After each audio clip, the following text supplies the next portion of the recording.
अस्सलाम वालेकुम। This is Moeed Pirzada in Washington. आपको पता है इस वक्त तो मैं बहुत ही कम कभी कोई वीडियो करता हूँ, और आज तो खैर बिल्कुल ही मैंने नहीं करनी थी। मेरी वीडियो तो कहीं पाकिस्तान में आधी रात के करीब होती है अक्सर। और अभी तो मैं बहुत कहीं से लंबा ट्रैवल करके बड़ा थका हारा वापस आया। जहाँ मैं रहता हूँ वहाँ से बहुत दूर वर्जीनिया में पाकिस्तानी कम्युनिटी ने कांग्रेसमैन जमाल बोमन के लिए, जो कांग्रेसमैन हैं न्यूयॉर्क के, उनके लिए एक डिनर थ्रो किया हुआ था। मैं डिनर में शिरकत के लिए गया, बहुत लोग थे। कांग्रेसमैन जमाल बोमन तो वहाँ से निकल गए, लेकिन उसके बाद वहाँ पर बहुत पाकिस्तान के हवाले से बातचीत होती रही। मैं बड़ी देर वहाँ पे रुक गया। आधी रात के बाद मैं वहाँ से निकला, वापस पहुँचा, थका हुआ था, सोने का प्लान था। मैंने कहा देख लें, टेली खोला फ़ोन कि पाकिस्तान में क्या सूरत हाल है।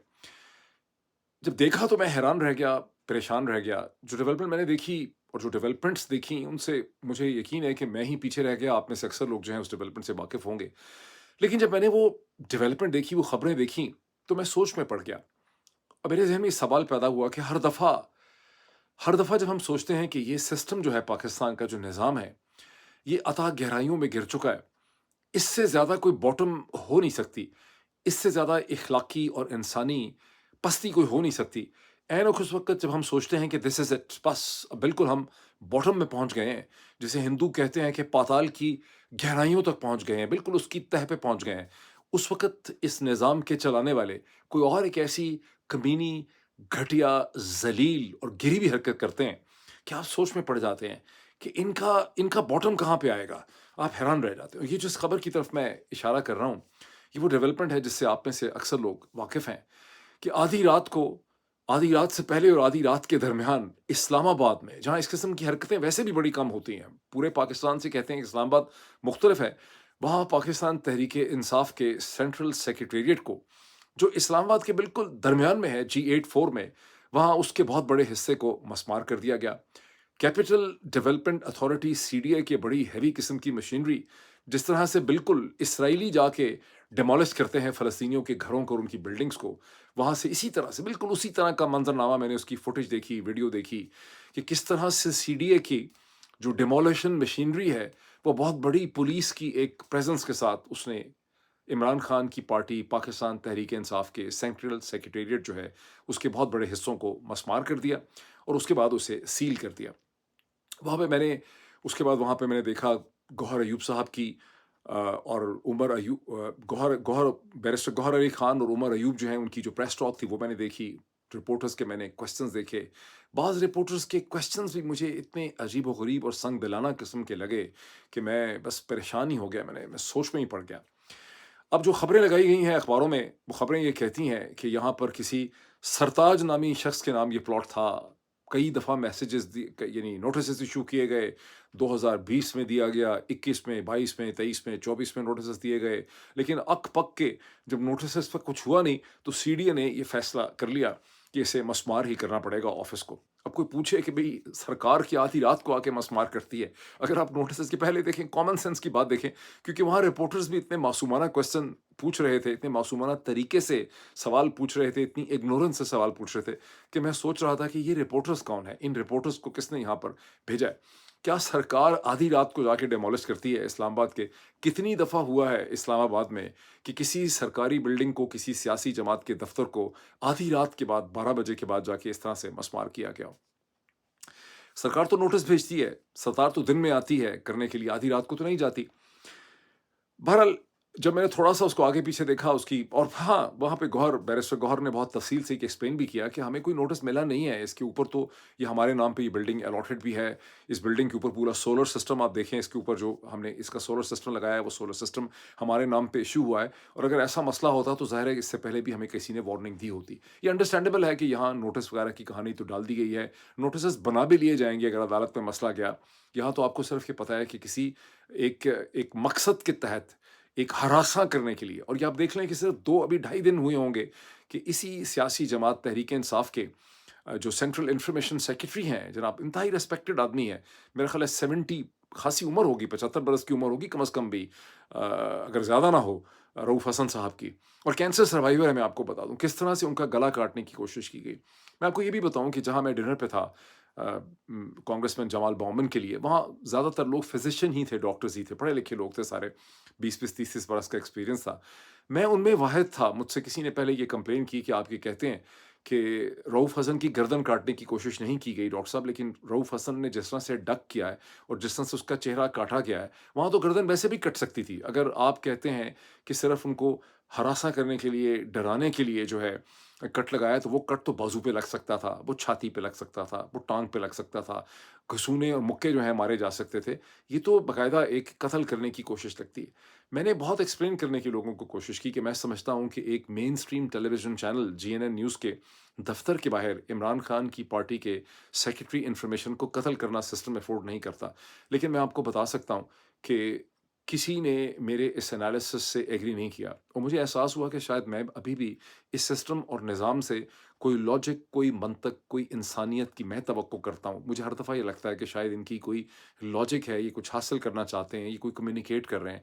लेकिन मुझे ऐसा लगता है कि ये अब मुझे लगता है, ये नहीं लगता, लेकिन बाकी बहुत लोगों को ये लगता है कि ये पागल हो चुके हैं।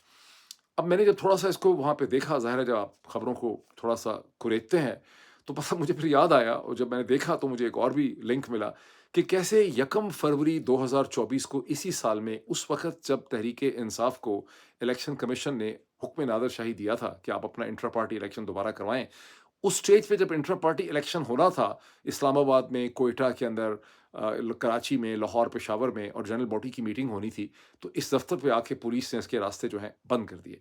सिर्फ इसी दफ्तर के रास्ते नहीं बंद किए थे, क्वेटा के दफ्तर के रास्ते भी बंद कर दिए थे। यानी जो एक प्रोसेस इनका था हरासा करने का, कि और फिर वो जनरल बॉडी की जो मीटिंग थी, वो भी ऑनलाइन हुई थी।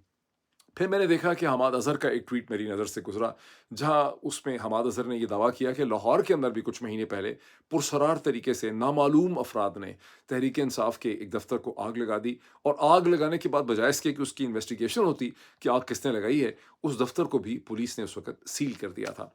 अब गौहर साहब कह रहे थे कि हम इसको जाके असेंबली में उठाएँगे, कानूनी तौर पे एक्शन लेंगे, अदालतों में जाएँगे। वो चलें देख लें, अब दिन शुरू हो रहा है, अदालतों में क्या होता है, असेंबली के अंदर जो है वो क्या होता है।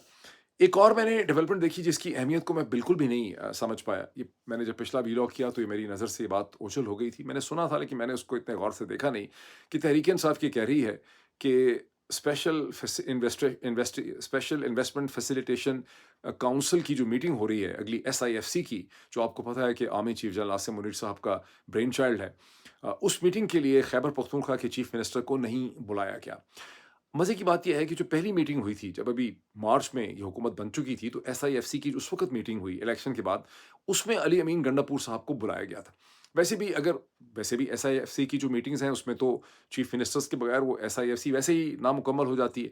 क्यों नहीं उनको बुलाया गया? तहरीक-ए-इंसाफ ने बहुत सी स्पेकुलेशंस की है। मुझे कोई भी कन्विंसिंग नहीं लगी। उन्होंने ये कहा कि पीटीडीसी के 19 जो मॉडल्स और बिल्डिंग्स हैं, वो पहले भी एक सरकारी फ़ौज का कोई इदारा है। उसने ज़बरदस्ती केयरटेकर हुकूमत ने उनको रेंट पे कर दिया है, शायद इसलिए नहीं बुलाया सीएम को। मुझे नहीं कोई एक्सप्लेनेशन उसकी ठीक लग रही। मुझे कुछ अजीब-सी ये कहानी लग रही है कि ये कोई मैसेज यहाँ देने की कोशिश की गई है। यहाँ पे कोई अजीब से ऑप्टिक्स हैं और मैं ये भी कन्विंस नहीं हूँ कि अली अमीन गंडापुर के साथ इस वक़्त चौधरी निज़ामुद्दीन के कोई बहुत ज़्यादा बुरे ताल्लुकात हैं। बहरहाल एनीवे इससे ज़्यादा मैं कुछ कह नहीं सकता कि क्या करने की कोशिश की गई। अब मैं उस डेवलपमेंट की तरफ आऊँ जो मेरी इस वीडियो का बुनियादी तौर पे उन्वान है और ये वो डेवलपमेंट है जब गुज़िश्ता 12-18 घंटे के अंदर जो पिछला दिन है या उसमें कैबिनेट की इकोनॉमिक कोऑर्डिनेशन कमेटी मिलती है, ईसीसी, और वो बहुत से फाइनेंशियल फैसले करती है। उन फैसलों में से एक फैसला ये भी है कि जिन चाइनीज़ वर्कर्स की हलाकत हुई थी दहशतगर्दी में, उन चाइनीज़ 5 इंजीनियर्स जो उनकी कॉम्पेंसेशन का ईसीसी फैसला करती है और फौरी तौर पे कहा जाता है कि ये पैसे जो हैं, वो कॉम्पेंसेशन दी है अंदाज़न कोई $2.5 मिलियन की। और वो $2.5 मिलियन क्या है कि हर एक चाइनीज़ वर्कर की कॉम्पेंसेशन रखी गई है 5,16,000 के करीब डॉलर, 5,16,000 डॉलर, 516,000। और इस वक़्त चूँकि डॉलर कोई तकरीबन ₹280 के करीब है, उसको अगर आप चूँकि ये 5,16,000 है, पूरे 5 नहीं है, तो आप ये कह सकते हैं कि हर चीनी वर्कर को, क्योंकि इस वक़्त $1,00,000 जो है वो तकरीबन आप कह लें कि पौने 3 करोड़ बन जाता है, राउंड फिगर बना लें, तो हर चीनी वर्कर को जो कॉम्पेंसेशन दी गई है, वो तकरीबन 15 करोड़ रुपए पाकिस्तानी की कॉम्पेंसेशन दी गई है और उसके बारे में कहा गया है कि ये एक गुडविल जेस्चर भी है और साथ ही पाकिस्तान की एम्बेसी को बीजिंग में बता दिया गया है कि पैसे फ़ौरी तौर पे उसको वायर कर दिए जाएँगे और वो ये कॉम्पेंसेशन वहाँ पर फ़ौरी तौर पे चाइनीज़ वर्कर्स को दे दें। और इतनी अर्जेंसी की जो वजह है, वो ये है कि पाकिस्तान के प्राइम मिनिस्टर जनाब शहबाज शरीफ साहब ने मेरा ख़्याल है जून के शुरू में चीन जाना है। यहाँ तक तो बात सारी समझ में आती और कोई सीपेक की मीटिंग वगैरह भी जो है वो होने वाली है। लेकिन साथ ही एक चुभती हुई छोटी-सी चीज़ भी लिखी हुई है, वो ये कि इसी हमले में, दहशतगर्दी के हमले में, एक पाकिस्तानी ड्राइवर जो है, वो भी जाँ बहक हुआ था, वो भी मारा गया था बेचारा। उसकी भी कॉम्पेंसेशन लगाई गई है, बड़ी अच्छी बात है, उसको कॉम्पेंसेशन दे दी है, उसकी भी कॉम्पेंसेशन लगाई गई। लेकिन चीनी वर्कर को तो कॉम्पेंसेशन इंजीनियर को मिली है 15 करोड़ रुपए फ़ी कस बंदे के। पाकिस्तानी ड्राइवर की आपके ख़्याल में क्या कॉम्पेंसेशन लगी है? उसकी लगी 2.5 मिलियन यानी 25 लाख रुपया, अगर मेरा मैथ्स गलत ना हो। ये 25 लाख रुपए का मैंने कहा कि 1 करोड़ में कितने होते होंगे? 4 मल्टीपल होते हैं। तो 15 करोड़ में कितने हैं? 15 इंटू 4 इसका मतलब 60 का मल्टीपल है। यानी चीनी जो इंजीनियर है, उसको पाकिस्तानी ड्राइवर के मुकाबले में 60 गुना ज़्यादा उसको कॉम्पेंसेशन मिली है, उसकी कीमत 60 गुना लगी है। यानी पाकिस्तानी ड्राइवर जो है बंदा, उसकी जो कीमत यहाँ लगी है, वो 1/60 है, if my math is correct, as compared to a Chinese engineer. मुझे थोड़ा-सा चूँकि दुनिया का अंदाज़ा है, मुझे इसमें कोई शक नहीं है कि चीनी पाकिस्तानियों को बड़े अज़ीज़ हैं, चीनी पाकिस्तानी भाई-भाई हैं, भाइयों की कीमत में इतना फ़र्क नहीं होना चाहिए था और चीनी हुकूमत का दबाव भी था, वो गुस्से में भी बड़े हैं, वो चाहते हैं कि पाकिस्तानी कॉम्पेंसेशन दें ताकि उनको एहसास हो कि किस तरह से चीनियों के खिलाफ दहशतगर्दी हो रही है, एक सेंस ऑफ रिस्पॉन्सिबिलिटी जो है, वो पाकिस्तानियों में पैदा हो। लेकिन मुझे इतना भी एहसास है चूँकि जब मैं पाकिस्तान में था, तो मेरी चीनी वर्कर से, इंजीनियर से, चाइनीज़ डिप्लोमेट्स के साथ बहुत मुलाकात हुआ करती थी। ज़्यादातर जो चीनी पाकिस्तान में काम करते हैं, वो बड़े लोअर मिडल क्लास या मिडल क्लास किस्म के लोग हैं, कोई बड़े कैपिटलिस्ट किस्म के बहुत अमीर घरानों से नहीं हैं। कॉम्पेंसेशन के कुछ फ़ॉर्मूलाज़ होते हैं। मैं सोच रहा था कि किस किस्म का कॉम्पेंसेशन फ़ॉर्मूला है, जिसमें एक चीनी इंजीनियर जो हैं, जो खुद भी बड़े मतवस्त तबके के हैं, क्योंकि अब जब इंश्योरेंस कंपनीज़ किसी की कॉस्ट लगाती हैं, तो उसमें देखा जाता है कि उसकी एक्सपेक्टेड इनकम जो है, अगर किसी की उम्र 40 बरस की है, तो उसने 60 बरस या 65 बरस की उम्र तक काम करना है, तो उसकी एक्सपेक्टेड अर्निंग्स जो हैं, उसके बाद कितनी होती हैं? कुछ इस तरह से कैलकुलेशंस होती हैं, अगर आप इंश्योरेंस कंपनीज़ का हिसाब-किताब देखें, तो कुछ इस तरह से होता है कि उसका पोटेंशियल क्या था। तो चीनी इंजीनियर की जो इतनी कीमत लगाई है इन्होंने, जो मतवस्त तबके किस्म के लोग हैं सारे के सारे एज़ फ्रॉम माय अंडरस्टैंडिंग, अगर ये खुदा ना ख़ास्ता जर्मन होते, ये फ्रेंच होते, ये स्वीडिश होते, कैनेडियन होते, खुदा ना ख़ास्ता अमेरिकन हो जाते, तो फिर ये उसकी क्या कीमत लगाते? ये मैं सोच रहा था कि इसका जवाब तो ज़ाहिर है पाकिस्तान के इन्फॉर्मेशन मिनिस्टर जो हैं, उनको देना चाहिए। अता तारड़ साहब जो हैं इन्फॉर्मेशन मिनिस्टर हैं। लेकिन उनकी किसी ने मुझे वीडियो दिखाई है, मैंने देखी है ट्विटर के ऊपर कि अता तारड़ साहब जब जनाब वज़ीर आज़म शहबाज शरीफ साहब ईरान पहुँचे और ईरान पहुँचे जहाँ वहाँ पर मोहम्मद इब्राहिम रईसी साहब की ताज़ियत करने के लिए, क्योंकि जिस हादसे में उनकी हलाकत हुई, वो ताज़ियत करने के लिए, कंडोलेंसेस करने के लिए वहाँ पे पहुँचे, जनाज़े में शिरकत करने के लिए पहुँचे, इज़हार अफ़सोस करने के लिए पहुँचे। वहाँ एक कार्टून कैरेक्टर जो है वो एयरपोर्ट के ऊपर जो है, उसने सूट पहना हुआ है, दाढ़ी उसकी है और वो जनाब आगे एक फ़ोन लेकर एक वीडियो बना रहा है। फिर पता चला कि ये जो कार्टून कैरेक्टर है, ये कार्टून कैरेक्टर पाकिस्तान का इन्फॉर्मेशन मिनिस्टर है, जिससे आप एक्सपेक्ट करते हैं कि आपको समझाएगा कि जो फ़ॉर्मूला है चीनी कीमत की, चीनी इंजीनियर की कॉम्पेंसेशन का और पाकिस्तानी वर्कर की कॉम्पेंसेशन का, ये क्या फ़ॉर्मूला है? शायद उससे कोई सवाल पूछता, लेकिन वो वहाँ पर जो हरकतें कर रहा था, उसको देख के पता नहीं, अब हँसी भी आती है ज़ाहिर है उसको देख के कि ये एक पाकिस्तान का इन्फॉर्मेशन मिनिस्टर है। और ये किसी डॉक्टर ने मुझे कहा, जब किसी ने मुझे वीडियो दिखाई, कि ये तो कोई हाउस जॉब वाला भी प्रोफ़ेसर के साथ इस तरह से नहीं फिरता जिस तरह से यहाँ फिर रहा है। देख के शर्म भी आई, अफ़सोस भी हुआ बहुत ज़्यादा। बहरहाल वज़ीर-ए-आज़म शहबाज शरीफ़ साहब जो थे वो अभी वापस पहुँचे हैं। चीन क्यों जा रहे हैं? चीन वो इसलिए जा रहे हैं कि उनको उम्मीद है कि चीन से उनको बहुत ज़्यादा पैसे मिलेंगे, चीन से बहुत इन्वेस्टमेंट लेकर आएँगे। तो दुबई किस लिए गए थे, जहाँ पर 1 दिन पहले वहाँ से आए हैं, वहाँ भी वो पैसे लेने के लिए गए थे और अपैरेंटली पाकिस्तान के अखबारों में खबर लगाई गई है कि शहबाज शरीफ़ साहब कमिटमेंट ले आए हैं, $10 बिलियन की मुत्तहिदा अरब इमारात से इन्वेस्टमेंट की पाकिस्तान में। इस किस्म की खबरें आपने और मैंने बहुत दफ़ा पहले देखी हैं। कभी उनको हमने मैटेरियलाइज़ होते हुए नहीं देखा। ये हो सकता है ये मैटेरियलाइज़ कर जाए। अभी इतना ही, फिर आपसे मुलाकात होती है। Thank you.